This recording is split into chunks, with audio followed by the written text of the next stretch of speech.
ವಿನೋದ್ ಅಸೂಟಿ ಭವಿಷ್ಯ ಏನು ಅನ್ನೋದು ಈಗ ಸಿಎಂ ಅಂಗಳದಲ್ಲಿದೆ. ಸಿಎಂ ಏನ್ ನಿರ್ಧಾರ ತಗೋತಾರೆ ಅನ್ನೋದನ್ನ ಕಾದು ನೋಡ್ಬೇಕು.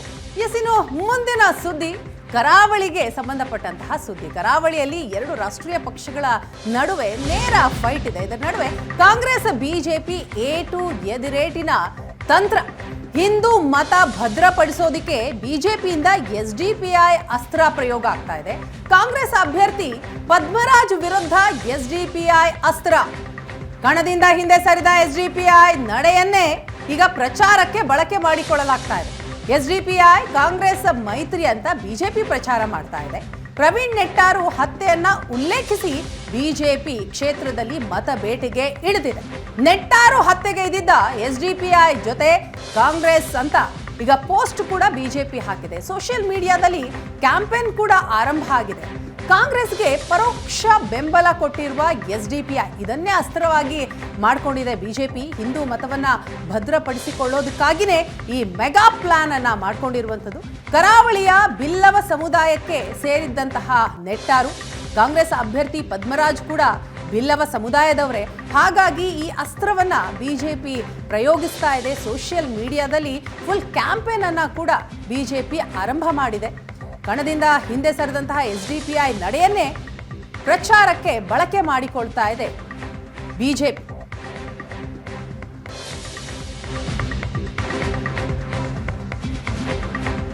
ಇನ್ನು ಎಸ್ಡಿಪಿಐ ಅಸ್ತ್ರದ ಆರೋಪಕ್ಕೆ ಬಿಜೆಪಿ ಈ ಅಸ್ತ್ರವನ್ನ ಪ್ರಯೋಗ ಮಾಡಿದೆ, ಆರೋಪ ಮಾಡ್ತಾ ಇದೆ. ಇದಕ್ಕೆ ಪದ್ಮರಾಜ್ ತಿರುಗೇಟನ್ನ ಕೊಟ್ಟಿದ್ದಾರೆ.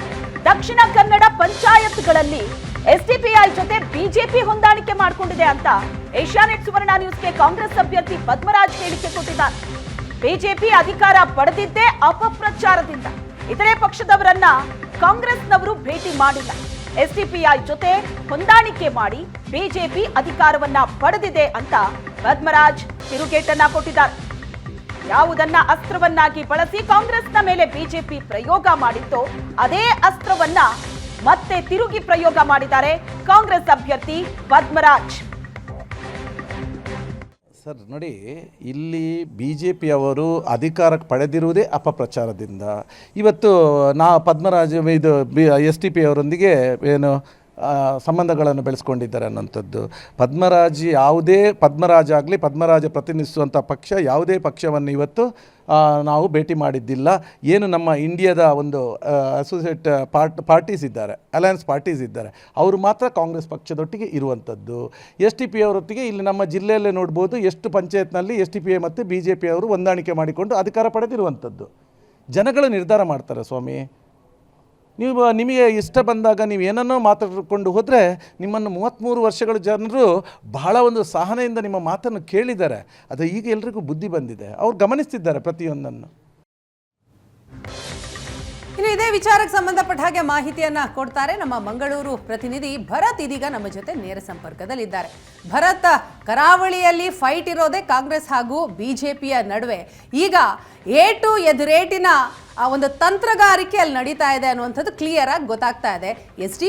ಎಸ್ಡಿಪಿಐ ಅಸ್ತ್ರ ಪ್ರಯೋಗ ಬಿಜೆಪಿಯಿಂದ ಆಗ್ತಾ ಇದೆ. ಬಿಜೆಪಿಗೆ ಕಾಂಗ್ರೆಸ್ ಯಾವ ರೀತಿ ತಿರುಗೇಟ್ ಕೊಡ್ತಾ ಇರುವಂಥದ್ದು?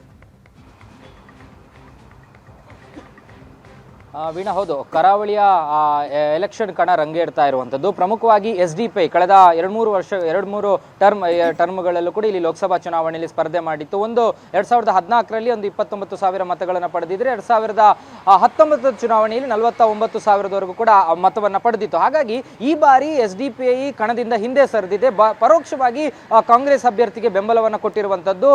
ಹಾಗಾಗಿ ಇದನ್ನೇ ದಾಳವಾಗಿ ಬಳಸಿಕೊಂಡಿರುವಂತಹ ಬಿಜೆಪಿ ಪ್ರಮುಖವಾಗಿ ಪ್ರವೀಣ್ ನೆಟ್ಟಾರು ಹತ್ಯೆ ಪ್ರಕರಣ, ಅಂದ್ರೆ ಪ್ರವೀಣ್ ನೆಟ್ಟಾರು ಹತ್ಯೆ ಪ್ರಕರಣದಲ್ಲಿ popular front of India ban ಆಯಿತು. ಅದರಲ್ಲಿ ಅವರ ಒಂದಷ್ಟು ಜನ ಕಾರ್ಯಕರ್ತರು ಅರೆಸ್ಟ್ ಆದರು. ಅದರ ಜೊತೆಗೆ ಅದರಲ್ಲಿ ಬಂಧನ ಆದಂಥ ಒಬ್ಬ ಆರೋಪಿಗೆ ಕಳೆದ ವಿಧಾನಸಭಾ ಚುನಾವಣೆಯಲ್ಲಿ ಪುತ್ತೂರಿನಲ್ಲಿ ಎಸ್ಡಿಪಿಐ ಟಿಕೆಟ್ ಅನ್ನು ಕೂಡ ಜೈಲಿನಿಂದಲೇ ಆತ ಸ್ಪರ್ಧೆಯನ್ನು ಕೂಡ ಮಾಡಿದ್ದ. ಈಗ ಅದೇ ಒಂದು ವಿಚಾರವನ್ನು ಬಳಸಿಕೊಂಡು ಎಸ್ಡಿಪಿಐ ಕಾಂಗ್ರೆಸ್ ಮೈತ್ರಿ ಆಗಿದೆ, ಹೊಂದಾಣಿಕೆ ಆಗಿದೆ. ಒಬ್ಬ ಹಿಂದುವನ್ನು ಕೊಂದ ಪಕ್ಷದ ಜೊತೆಗೆ ಕಾಂಗ್ರೆಸ್ ತನ್ನ ಚುನಾವಣೆಯನ್ನ ಎದುರಿಸ್ತಾ ಇದೆ ಅನ್ನುವಂಥದ್ರನ್ನ ಒಂದು ಪ್ರಚಾರವನ್ನು ಸೋಷಿಯಲ್ ಮೀಡಿಯಾಗಳಲ್ಲಿ ಆರಂಭಿಸಿರುವಂಥದ್ದು. ಈ ಇಡೀ ಸೋಷಿಯಲ್ ಮೀಡಿಯಾಗಳಲ್ಲಿ ಆರಂಭಿಸಿರುವಂತಹ ಮಾಡುವಂಥ ಪ್ರಚಾರದ ಹಿಂದಿರೋ ಉದ್ದೇಶ ಏನಂದರೆ ಪ್ರಮುಖವಾಗಿ ಈಗಾಗಲೇ ಕಾಂಗ್ರೆಸ್ ಇಲ್ಲಿ ಚುನಾವಣಾ ಕಣಕ್ಕೆ ಇಳಿಸಿರುವಂತಹ ಒಂದು ಅಭ್ಯರ್ಥಿ ಏನಿದ್ದಾರೆ ಅವರು ಕರಾವಳಿಯ ಪ್ರಬಲ ಬಿಲ್ಲವ ಸಮುದಾಯದ ಒಬ್ಬ ಅಭ್ಯರ್ಥಿ ಪದ್ಮರಾಜ್ ಅನ್ನುವಂಥವರು ಬಿಲ್ಲವ ನಾಯಕರುಗಳ ಜೊತೆ, ಬಿಲ್ಲವ ಸಂಘಟನೆಗಳ ಜೊತೆ ಮತ್ತು ಬಿಲ್ಲವ ಸಮುದಾಯದ ಜೊತೆ ಸಾಕಷ್ಟು ನಂಟಿರುವಂಥವ್ರು. ಹಾಗಾಗಿ ಬಿಜೆಪಿಗೆ ಒಂದು ಆತಂಕ ಇರುವಂಥದ್ದು ಬಿಲ್ಲವ ಓಟುಗಳು ಇಲ್ಲಿ ಸ್ಪ್ಲಿಟ್ ಆಗುವಂಥ ಸಾಧ್ಯತೆ ಇದೆ. ಆ ಓಟುಗಳು ಸ್ಪ್ಲಿಟ್ ಆಗಿ SDPIನ ಓಟುಗಳು ಕೂಡ ಕಾಂಗ್ರೆಸ್ಗೆ ಪೂರ್ಣವಾಗಿ ಬಿದ್ದರೆ ಇಲ್ಲಿ ಏನಾದರೂ ಬದಲಾವಣೆಗಳ ಫಲಿತಾಂಶದಲ್ಲಿ ಆಗಬಹುದು ಅನ್ನುವಂಥ ಆತಂಕ ಇದೆ. ಈ ಆತಂಕದ ಮಧ್ಯೆ SDPIನ ಈ ಒಂದು ಪರೋಕ್ಷ ಬೆಂಬಲ ಏನಿದೆ, ಈ ಬೆಂಬಲವನ್ನ ಈಗಾಗಲೇ ಬಿಜೆಪಿ ಬಳಸ್ಕೊಳ್ತಾ ಇದೆ. ಸೋಷಿಯಲ್ ಮೀಡಿಯಾಗಳಲ್ಲಿ ಪೋಸ್ಟ್ಗಳನ್ನು ಹಾಕ್ತಾ ಇದೆ. ಪ್ರಮುಖವಾಗಿ ಪ್ರವೀಣ್ ನೆಟ್ಟಾರು ಕೂಡ ಒಬ್ಬ ಬಿಲ್ಲವ ಸಮುದಾಯಕ್ಕೆ ಸೇರಿದಂತಹ ಒಬ್ಬ ಯುವಕ. ಹಾಗಾಗಿ ಆತನ ಹತ್ಯೆಯಲ್ಲಿ ಭಾಗಿಯಾದಂತಹ ಈ ಒಂದು ಏನು ಪಕ್ಷ ಏನಿದೆ ಆ ಪಕ್ಷದ ಜೊತೆಗೆ ಕಾಂಗ್ರೆಸ್ನಲ್ಲಿ ಬಿಲ್ಲವ ಅಭ್ಯರ್ಥಿಯನ್ನೇ ಕಣಕ್ಕಿಳಿಸಲಾಗಿದೆ. ಈ ಒಂದು ಪಕ್ಷ ಹೊಂದಾಣಿಕೆ ಮಾಡಿಕೊಂಡು ಹೋಗ್ತಾ ಇರುವಂತದ್ದು ಇದು ರಾಜಕೀಯವಾಗಿ ಬೇರೆ ಒಂದು ಮೆಸೇಜ್ ಅನ್ನ, ಸಂದೇಶವನ್ನ ಪಾಸ್ ಮಾಡ್ತಾ ಇದೆ ಅನ್ನುವಂಥದ್ದನ್ನು ಇಟ್ಟುಕೊಂಡು ಕಾಂಗ್ರೆಸ್ ಈ ರೀತಿಯಾಗಿ, ಬಿಜೆಪಿ ಈ ರೀತಿಯಾಗಿ ಅಭಿಯಾನವನ್ನು ಮಾಡ್ತಾ ಇರೋದು. ಆದ್ರೆ ಇವರ ಈ ಆರೋಪಕ್ಕೆ ಕಾಂಗ್ರೆಸ್ ಅಭ್ಯರ್ಥಿ ಪದ್ಮರಾಜ್ ಕೂಡ ತಾಂಟು ಕೊಡ್ತಾ ಇದ್ದಾರೆ. ಯಾಕಂದ್ರೆ ಈ ಹಿಂದೆ ಕಳೆದ ಸವಣೂರು ಗ್ರಾಮ ಪಂಚಾಯತ್ ಆಗಿರ್ಬೋದು ಮತ್ತು ಬೇರೆ ಬೇರೆ ಗ್ರಾಮ ಪಂಚಾಯತ್ಗಳಲ್ಲಿ ಬಿಜೆಪಿ ಮತ್ತು SDPI ಒಳ ಒಪ್ಪಂದಗಳನ್ನು ಮಾಡಿಕೊಂಡು ಹೊಂದಾಣಿಕೆಯನ್ನು ಮಾಡಿಕೊಂಡು ಅಧಿಕಾರಕ್ಕೆ ಬಂದಂತ ಉದಾಹರಣೆಗಳು ಕೂಡ ಇದೆ. ಹಾಗಾಗಿ ಈಗ ಕಾಂಗ್ರೆಸ್ನ ಅಭ್ಯರ್ಥಿ ಇದೇ ಒಂದು ಅಸ್ತ್ರವನ್ನ ಅವರಿಗೆ ಕೌಂಟರ್ ಕೊಡ್ಲಿಕ್ಕೆ ಬಳಕೆ ಮಾಡ್ತಾ ಇರುವಂತದ್ದು. ಒಟ್ಟಾರೆಯಾಗಿ SDPIಯನ್ನು ಬಳಸಿಕೊಂಡು ಬಿಜೆಪಿ ಮತ್ತು ಕಾಂಗ್ರೆಸ್ ಇಲ್ಲಿ ಆರೋಪ ಪ್ರತ್ಯಾರೋಪಗಳಲ್ಲಿ ತೊಡಗಿರುವಂತದ್ದು. Veena, yes, thank you Bharatraj ನಿಮ್ಮೆಲ್ಲ ಡೀಟೇಲ್ಸ್ಗೆ.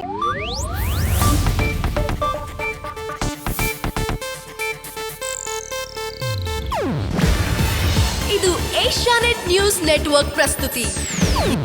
ನೀವು ನೋಡ್ತಿದ್ದೀರಾ ಏಷ್ಯಾನೆಟ್ ಸುವರ್ಣ ನ್ಯೂಸ್.